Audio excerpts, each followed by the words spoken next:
में इंद्रायणी नदी पर बना पुराना पुल रविवार को भारी भीड़ के बीच ढह गया। हादसे में अब तक 6 सैलानियों के शव बरामद किए जाने की खबर है, जबकि 20 से ज्यादा लोग लापता हैं। मौके पर पुलिस, एनडीआरएफ और स्थानीय टीमें रेस्क्यू ऑपरेशन में जुटी हैं। प्रधानमंत्री नरेंद्र मोदी आज साइप्रस, कनाडा और क्रोएशिया की 5 दिवसीय यात्रा पर रवाना हो गए हैं। यह ऑपरेशन सिंदूर के बाद उनकी पहली विदेश यात्रा है। साइप्रस में राष्ट्रपति क्रिस्टोडोलिडेस से मुलाकात, कनाडा में 7G शिविर सम्मेलन और क्रोएशिया में ऐतिहासिक दौरे के साथ भारत इन देशों के साथ व्यापार, निवेश और सुरक्षा संबंधों को मजबूत करेगा। प्रस्थान से पहले प्रधानमंत्री नरेंद्र मोदी ने अपने दौरे के उद्देश्य और प्रमुख बिंदुओं को स्पष्ट करते हुए एक बयान जारी किया। उन्होंने कहा, यह दौरा भारत के आतंकवाद के खिलाफ संघर्ष में सहयोगी देशों का आभार प्रकट करने का एक अवसर भी है। पीएम मोदी ने कहा, यह 3 देशों की यात्रा भारत के सीमा पार आतंक के खिलाफ संघर्ष में हमारे साथ खड़े सहयोगी देशों का धन्यवाद करने का भी एक अवसर है। बीजेपी सांसद निशिकांत दुबे ने कांग्रेस पर निशाना साधते हुए कहा कि पिछले कुछ दिनों से कांग्रेस अफवाह फैला रही थी कि पाकिस्तान के सेना प्रमुख आसिम मुनीर को अमेरिकी सैन्य परेड में जाने का न्योता दिया गया है। दुबे ने कहा कि व्हाइट हाउस ने स्पष्ट किया है कि किसी भी विदेश सेना प्रमुख को न्योता नहीं दिया गया था। उन्होंने कहा, कांग्रेस ने पाकिस्तान के हाथ में खेलकर देश के खिलाफ माहौल बनाया। निशिकांत दुबे ने कांग्रेस पर बड़ा हमला बोलते हुए कहा, कांग्रेस पार्टी नहीं, पाकिस्तान की प्रवक्ता बन गई है।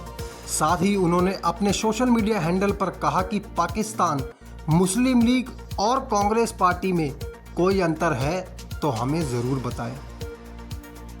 बीजेपी सांसद निशिकांत दुबे ने कांग्रेस एमपी प्रियंका गांधी को इजराइल गाजा मुद्दे पर घेरा। प्रियंका ने यूएन में गाजा के समर्थन में वोट करने से नदारद रहने के लिए भारत सरकार की नीति को शर्मनाक बताया था, लेकिन दुबे ने इतिहास के तथ्यों की 5 पॉइंट फैक्ट फाइल साझा की।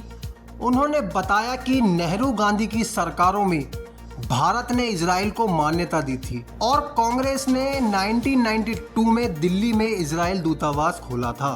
दुबे ने जोर देकर कहा, जब इतिहास नहीं पढ़ा हो तो ऐसा ही होता है। ईरान में रह रहे भारतीय नागरिकों और प्रवासी भारतीयों के लिए भारतीय दूतावास ने एडवाइजरी जारी की है। उसमें अनावश्यक यात्रा से बचने और दूतावास के संपर्क में रहने को कहा गया है।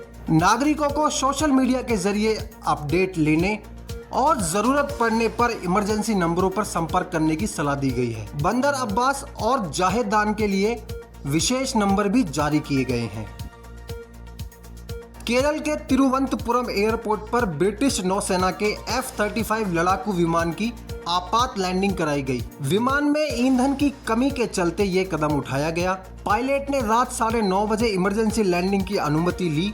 भारतीय नौसेना ने फाइटर जेट को एस्कॉर्ट कर सुरक्षित लैंडिंग सुनिश्चित की।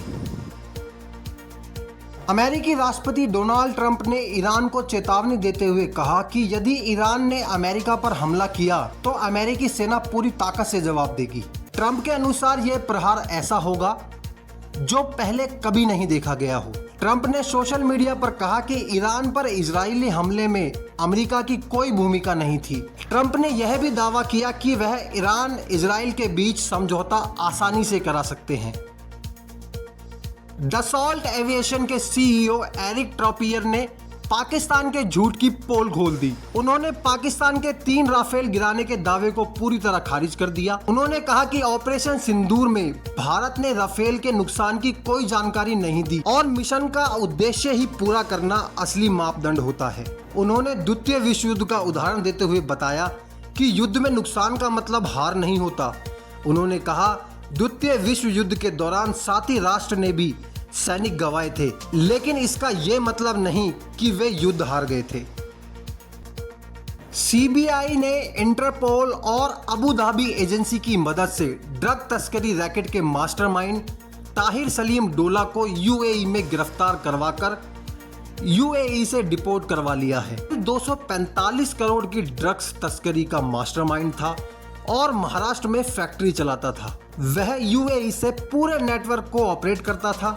मुंबई पुलिस ने इस मामले में रेड नोटिस जारी किया था। इस मामले में मुंबई पुलिस ने 11 अन्य आरोपियों को भी गिरफ्तार किया है।